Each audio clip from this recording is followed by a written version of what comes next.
Hello everyone, it is Cece from the Melon System, and yes, if you're wondering, yes, this whole time I'm going to be reading off of a script. Well, not the whole time, but for the most time, because if not, I'm going to dissociate like a mess. Because today, we are talking about how I figured out I was a system, and how to handle it, some tips on how to handle it if you do get diagnosed, or some ways you can figure out if you are one. Also, can we acknowledge how much I wrote down? Okay, maybe it's not that much, but can we just acknowledge the fact that I took the time to write a script? I'm going to share with you guys how we found out we were a system, or formerly have DID, dissociative identity disorder. And later in the video, I will be sharing some tips on how to handle if you get diagnosed with DID or OSDD, which is other specified dissociative disorder. And we should make a separate video on what that is, because there is kind of a really big difference between OSDD and DID. But anyway, keep in mind we are not a psychiatrist. Yes, of course we have one and we've been professionally diagnosed. Make sure if you invest in self-diagnosing or asking for a clear diagnosis from a psychiatrist, do a lot of research anywhere but Wikipedia. Anywhere. I don't care if it's Google. I don't care if it's on some sketchy website. Well, yeah, maybe you're gonna get a virus, but Wikipedia. Me and Wikipedia got beef. No pun intended. Before we start the video, I'm giving you guys a major trigger warning, because this section of the video will be talking about trauma, CSA, and other things that will be written on the screen. Please be responsible of your triggers and click off the video, or go to this time where I talk about the tips on handling your diagnosis and to see if you have DID or OSDD. Yeah, so let's get into it. From the ages approximately 1 year old to 13 years old, we suffered from CSA, child sexual assault, as well as verbal and physical abuse. As most of you know, DID is caused by repetitive childhood trauma. We have a video explaining on what DID is.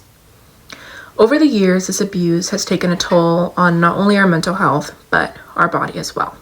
Our dissociative amnesia is really bad and is really difficult for us to manage. We split very easily. As we got older, we went to therapy. We started therapy at about 11 years old and soon advanced to trauma therapy. We talked about how we heard voices and lose a lot of time.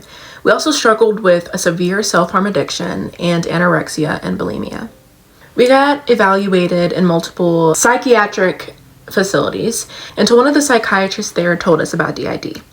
They talked to us about how our behavior was showing a lot of signs of it, especially to our mother. A year later in 2020, we started therapy with a therapist that specialized in dissociation and trauma. After several sessions, it came to a point where she made a sit-down meeting with me and my mom and explained to both of us how I have DID.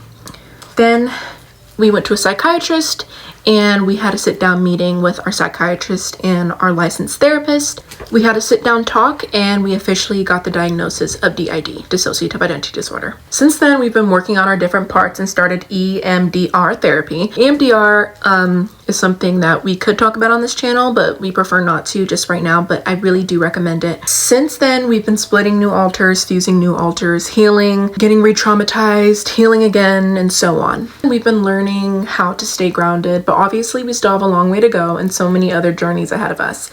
But we have been learning how to ground more, better coping skills, and we feel a lot better about ourselves. I hope everyone knows that everyone's trauma is valid, and our trauma has obviously affected us to a very severe point, to the point where we usually do not feel safe enough to go outside.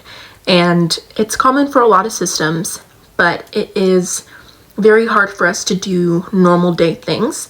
If you also have a hard time with dissociative amnesia or doing things throughout the day, we have a video on that. I'll put it up here. But yeah, I hope that kind of shed a little bit of awareness to the people watching us.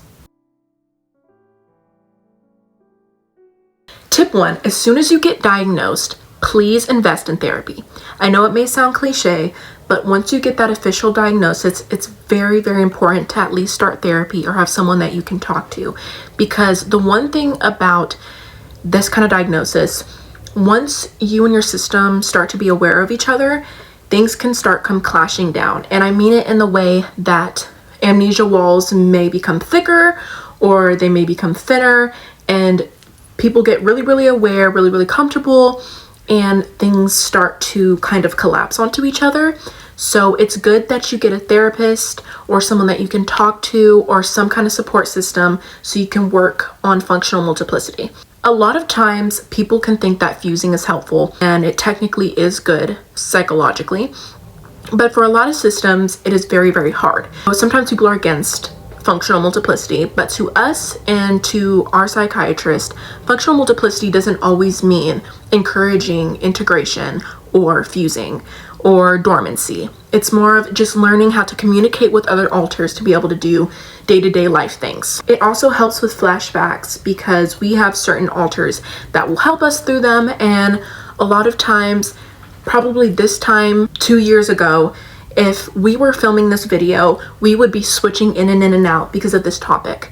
And our trauma is a very hard topic, especially when I don't hold the same trauma memories that other alters hold. Fun fact, I actually went dormant for a while. I recently split off a new alter who fused with Nell, but Nell was our old sexual protector, so that fusing had been very hard for us. But when I split her off, not only is she helping other people around, but she's also helps as a co-host when I'm not able to front. Do not be ashamed. Do not be ashamed for how you handled your trauma. Your trauma is valid. You did not deserve what happened to you.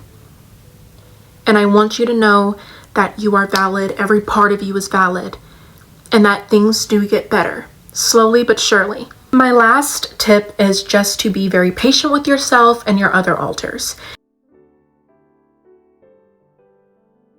If you want to figure out whether you quote unquote are a system or not, make sure you do a bunch of research and inner work. This can also work with a therapist that specializes in dissociation because they can give you a lot of tips and a lot of ways to figure out what's really going on. Thank you guys for watching this video. I hope this shed some light and a little bit of awareness of not only our story but other system stories.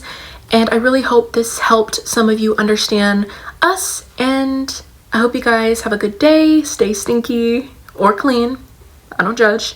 And thank you for being here.